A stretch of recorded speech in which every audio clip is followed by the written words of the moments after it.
À l'origine, l'espèce humaine n'avait pas d'armes. Elle devait se défendre ou se battre à la seule force de son corps.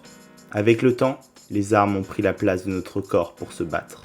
Cependant, le combat à main nue n'est pas mort. En effet, cette pratique est entrée dans la culture sportive et est encore célébrée dans des sports de combat, tels que la boxe ou bien même le MMA.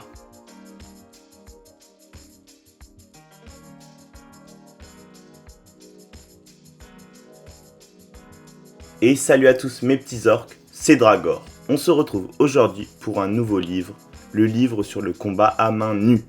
On va donc parler de la représentation de l'art du combat à main nue dans les animés et mangas, à travers 10 personnages qui se battent sans armes. C'est une vidéo 100% subjective. Les personnages choisis dépendent seulement de mes préférences, donc pas d'embrouille dans les commentaires s'il vous plaît. Avant de commencer, je vous invite à me suivre sur mes réseaux qui sont dans la description et en commentaire épinglé. Maintenant que j'ai précisé tout cela, nous allons pouvoir commencer notre lecture du livre sacré sur le combat à main nue. Pour bien commencer ce top des bagarreurs, je vous propose tout simplement Baki Hanma de l'anime du même nom. L'apparence de Baki change radicalement tout au long de la série, à mesure qu'il vieillit. Mais ce que l'on peut retenir, c'est qu'il a un corps très musclé et couvert de cicatrices. Pourquoi autant de cicatrices me direz-vous ? Tout simplement car Baki n'arrête jamais de s'entraîner. Il s'entraîne jour et nuit le poteau.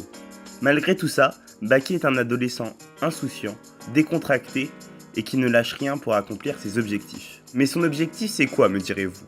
Eh ben je vais vous le dire tout de suite. Il veut tout simplement battre son père dans un combat. Sauf que son père, le petit problème, c'est qu'il est connu pour être l'homme le plus fort du monde. Voilou. Ensuite, à la 9ème place, c'est bien sûr Mikey de Tokyo Revenger. Mikey, de son vrai nom, Manjiro Sano, est l'un des membres fondateurs, mais surtout le leader du gang Tokyo Manjikai. Mikey est un jeune garçon plus petit que la moyenne avec un visage assez enfantin. Ses cheveux blonds sont attachés en arrière. Malgré cette apparence, il a un charisme phénoménal qui lui permet de guider ses hommes. Manjiro possède une personnalité assez extravagante, pouvant adopter plusieurs comportements extrêmement différents les uns des autres, en fonction de la situation dans laquelle il se trouve et de l'influence de ceux qui l'entourent. Mikey est un adolescent généralement jovial et insouciant, aimant faire des farces avec ses amis. Cependant, Mikey possède en lui quelque chose qu'il ne parvient pas à contrôler, des pulsions sombres. Et quand ces pulsions sombres prennent le dessus, Mikey explose ses adversaires, qu'ils soient 2 ou bien 10 000. En 8ème position, c'est au tour de Saitama de One Punch Man. Pour ceux qui ne le connaissent pas, c'est un super-héros connu sous le surnom du chauve capé. Pourquoi ce nom ? C'est simple. Saitama est un homme au crâne chauve avec un physique mince mais bien musclé et de taille moyenne. Tu ne peux pas le louper puisque son costume est une combinaison jaune clair avec une petite fermeture éclair au niveau du col et une ceinture. Tout cela accompagné de bottes rouges, de gants rouges et d'une cape blanche. D'un point de vue personnalité, Saitama est une personne généralement inexpressive. Cependant, s'il est inexpressif, c'est pour la simple et bonne raison qu'il a acquis la puissance suprême. C'est simple, dites-vous qu'il bat tous ses adversaires en un seul et unique coup, d'où le nom de l'anime One Punch Man. Ensuite, à la 7ème place, j'ai mis Toriko. C'est un chasseur gastronomique renommé. Il fait partie des 4 rois célestes, donc des 4 meilleurs chasseurs gastronomiques. Il est surnommé le glouton en raison de son appétit anormalement grand. Toriko est un homme extrêmement musclé et exceptionnellement grand, avec des cheveux bleus quelque peu en désordre jusqu'au cou. Il a aussi 3 cicatrices allant de son oreille gauche jusqu'à son œil gauche. Il est une personne plutôt joyeuse, aimant manger et boire. Bref, c'est un bon vivant. Mais quand il faut se battre, c'est une autre histoire.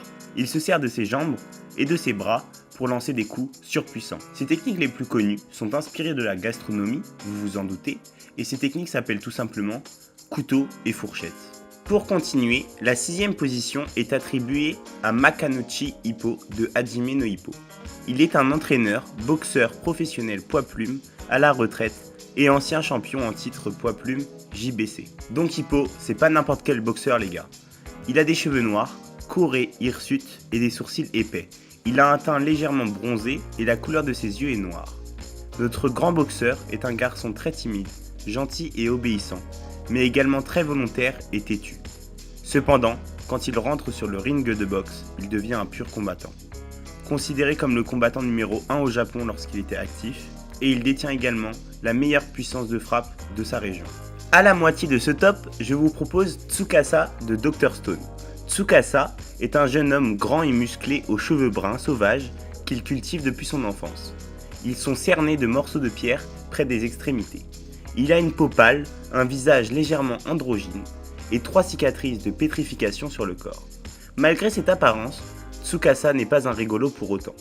Il est prompt à la violence, mais est extrêmement prudent et conscient de ses actions.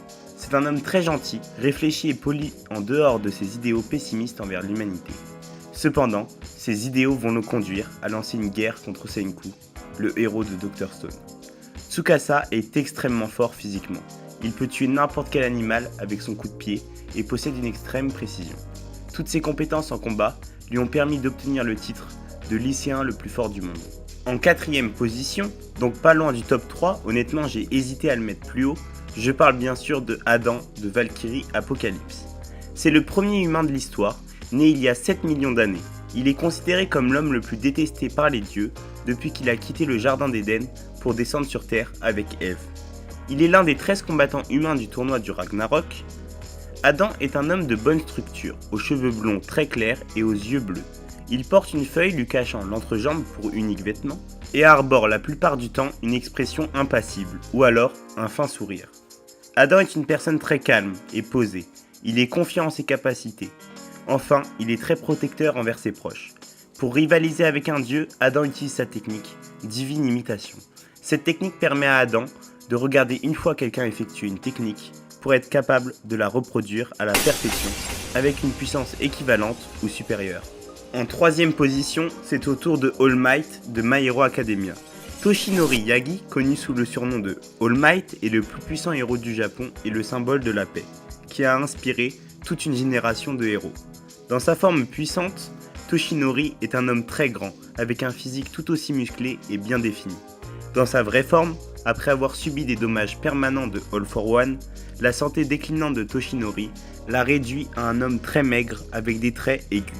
All Might montre une attitude brillante, charismatique et accueillante, capable d'inspirer les autres ainsi que de les aider à se sentir en sécurité et plein d'espoir. Il est extrêmement amical. Pour se battre, All Might utilise son alter, le One for All. Ce pouvoir lui permet d'hériter de la puissance des anciens utilisateurs du One for All. Ainsi, cela permet à All Might d'avoir une force immense, une résistance incroyable et une vitesse folle. Et le second de ce top, c'est bien sûr le sympathique Luffy de One Piece. Monkey D. Luffy est un pirate. Son rêve le plus cher est de devenir le roi des pirates en trouvant le trésor légendaire, le One Piece, caché quelque part dans le monde.